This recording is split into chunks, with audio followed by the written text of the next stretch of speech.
लोगों को भड़काया जा रहा है, भावनाओं को भड़काया जा रहा है कि किसी भी प्रकार से जो सद्भावना है, भाईचारा है, उस भाईचारा को बिगाड़ा जाए। सौहार्द बिगाड़ने की हिम्मत किसकी है? कोई आके बताएगा हम करेंगे। किसी भी प्रकार से सांप्रदायिक सौहार्द नहीं बिगड़ने देंगे हम लोग। पर जिस प्रकार से इसके बाद में जो राजनीति हो रही है, ये कहीं ना कहीं हमारे लिए ठीक नहीं है। कोई माई का लाल है, आ जाए, दिखाएंगे कि सांप्रदायिक सौहार्द कैसे बिगाड़ सकते हैं आप यहाँ का। में भी अपन राजनीति करते हैं या ऐसी कुछ चीज ढूंढते हैं, तो ये कहीं न कहीं हमारे इस देश के लिए, हमारे राजस्थान के लिए, हमारे मारवाड़ के लिए ये सब चीजें ठीक नहीं है। कुछ लोगों ने तो ये भी सपना देखा है ना, गजवाई हिंद कर देंगे हम लोग। उनका सपना भी साकार नहीं होगा और जो सांप्रदायिक सौहार्द बिगाड़ना चाहते हैं उनका भी सपना साकार नहीं होगा। ये हिंदुस्तान है और ये मोदी का राज है।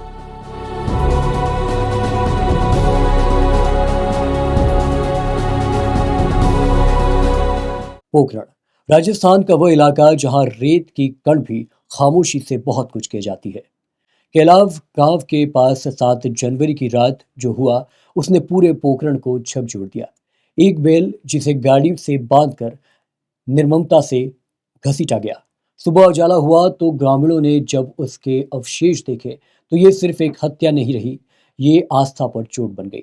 8 जनवरी को बिलिया गांव निवासी राजू सिंह राजपूत के पोखरण थाने में अज्ञात बदमाशों के खिलाफ मामला दर्ज कराया। मामले की गंभीरता को देखते हुए जैसलमेर पुलिस अधीक्षक अभिषेक शिवहरे ने तत्काल सख्त कार्रवाई के निर्देश दिए। पोखरण के उपखंड अधिकारी भवानी सिंह के सुपरविजन में थाना अधिकारी भारत सिंह रावत ने नेतृत्व में पुलिस टीमें सक्रिय हुई। 9 जनवरी को 3 आरोपियों को गिरफ्तारी हुई, लेकिन जांच यहीं नहीं रुकी। जैसे जैसे परतें खुली 3 और नाम सामने आए। कुल 6 आरोपी गिरफ्तार हुए और इन्हीं में एक नाम राजनीति में भूचाल ले आया, बासित खान।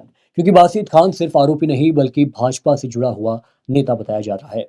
और यहीं से सवाल उठा, जो पार्टी खुद को गौ रक्षा की सबसे बड़ी प्रहरी बताती है, उसी के नेता पर गौ हत्या के आरोप क्या सिर्फ सहयोग है? रविवार शाम पोखरण थाने से जय नारायण व्यास सर्किल होते हुए अस्पताल तक आरोपियों की सार्वजनिक पैदल परेड करवाई गई।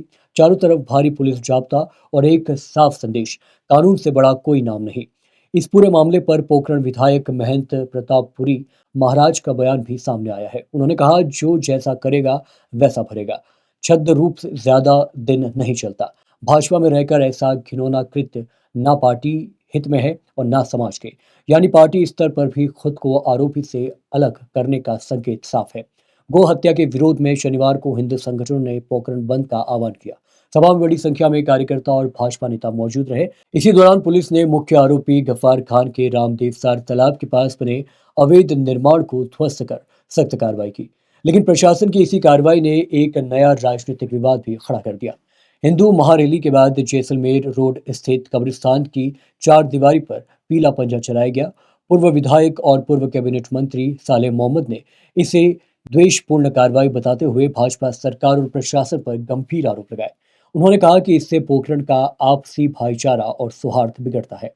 वहीं विधायक महंत प्रतापपुरी ने इन आरोपों को खारिज करते हुए कहा, कब्रिस्तान पर नहीं बल्कि तालाब के पायतन में अतिक्रमण पर बनाई गई 4 दीवारी का हटाया गया है। सर्वे, मौका मुआयना और रिपोर्ट के आधार पर यह कार्रवाई हुई है। पुलिस प्रशासन ने सोशल मीडिया को लेकर भी सख्त रुख अपनाए हैं। एसपी अभिषेक शिवहरे ने स्पष्ट कहा, भड़काऊ पोस्ट, अफवाह और अमर्यादित बयान पर जीरो टॉलरेंस लागू हुए।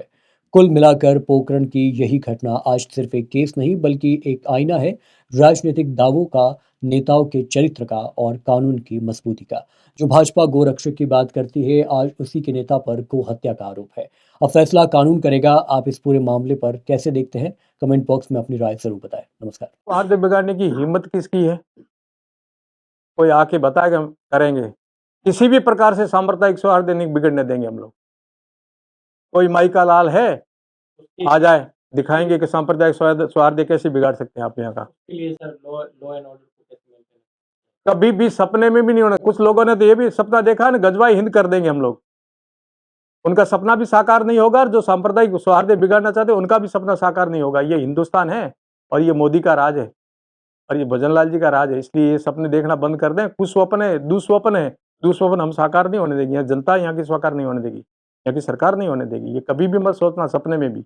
कि हम लोग ऐसा कर देंगे, वो सपने छोड़ दो आप। कब्रिस्तान वाली कार्रवाई अधूरी क्यों रही, क्या वजह रहेगी? कब्रिस्तान की कार्रवाई कुछ ऐसी गलतफहमी हो गई थी कि ये इनके पास डॉक्यूमेंट है, अपन जो गए हैं, एक थोड़ा सा तारतम्य कहीं न कहीं कमी रही थी, वो तारतम्य दूर हो गया है और दूर होते वापस कार्रवाई शीघ्र ही ये शीघ्र कार्रवाई वापस कब शुरू? जी बिल्कुल, इसके साथ में एक बैठक होगी हमारी, किसी न किसी अधिकारियों के साथ भी होगी, अधिकारी अपने स्तर पर भी इसकी जांच कर लेंगे, उसके बाद कानून सम्मत जो भी कार्रवाई होगी वो आगे प्रारंभ की जाएगी।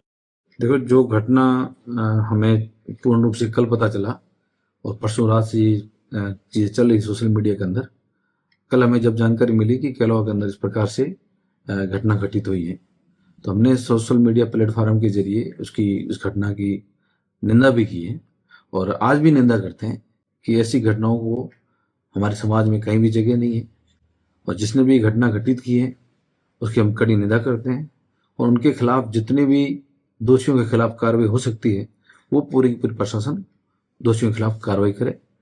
उसके लिए हमारा समाज और हम सब लोग इस कार्रवाई में उनके साथ हैं। और देखो, जहाँ पर गाय को माता माना जाए, जिसकी पूजा की जाए और जहाँ देवी देवताएं रहती हैं, निवास करती हैं और वहाँ इस तरह की घटनाएं होती हैं, तो ये चीज़ें गलत भी। और हमारे यहाँ कभी भी इस प्रकार की घटना नहीं हुई। जैसलमेर, जोधपुर, बाड़मेर, मारवाड़ पूरा, जहाँ मैं खुद हमारे परिवार में हम हमारे पीढ़ियों से 500-600 गाय हैं। यहाँ सिंधी मुस्लिम का कोई ऐसा परिवार नहीं होगा जिनके पास गाय नहीं है। हर व्यक्ति यहाँ पर गाय रखता है, 10 रखे, चाहे 4 रखे, चाहे 2 गाय रखे। आज मेरे घर पे 300 गाय हैं। तो हमारा पशुपालन ही धंधा था, आज भले खेती हो गया हो।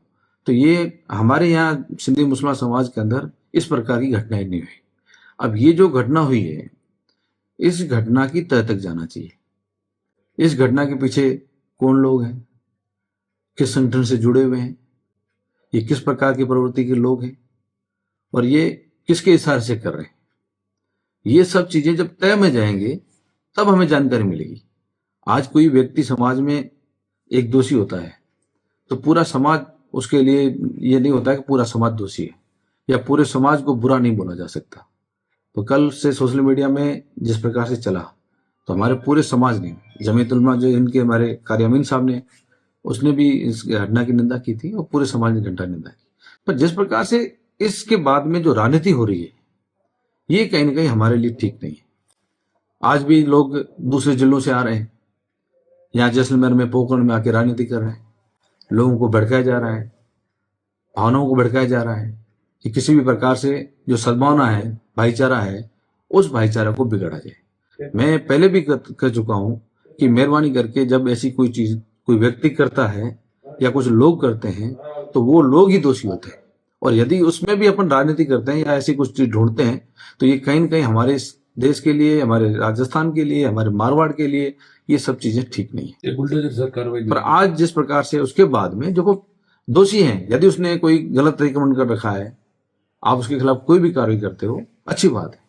पर आज यदि उसमें आप कब्रिस्तान जो आजादी के बाद से बने हुए हैं, उस आजादी के बाद में बने हुए कब्रिस्तान हैं, ईदगाह हैं, तमाम समाज की सार्वजनिक चीजें हैं, आप उसमें जानबूझ करके उसमें राजनीति करना चाहते हो, उन पर बुलडोजर चला रहे हो। तो इसमें साफ लग रहा है कि आप लोगों को टारगेट कर रहे हो, समाज को टारगेट कर रहे हो, आप समाज को भड़काना चाहते हो जिससे कि यहाँ का भाईचारा खराब हो। ये मेहरबानी करके मैं जिला प्रशासन से कहना चाहता हूँ कि आप ऐसी चीजों पर नियंत्रण रखें। आप किसी भी पार्टी पॉलिटिक्स में नहीं आए, आपको एक सम्मान देखें। आज कोई भी जिले के अंदर सीनियर अधिकारी बैठे हैं, उनका दायित्व बनता है सबको साथ लेके चलना।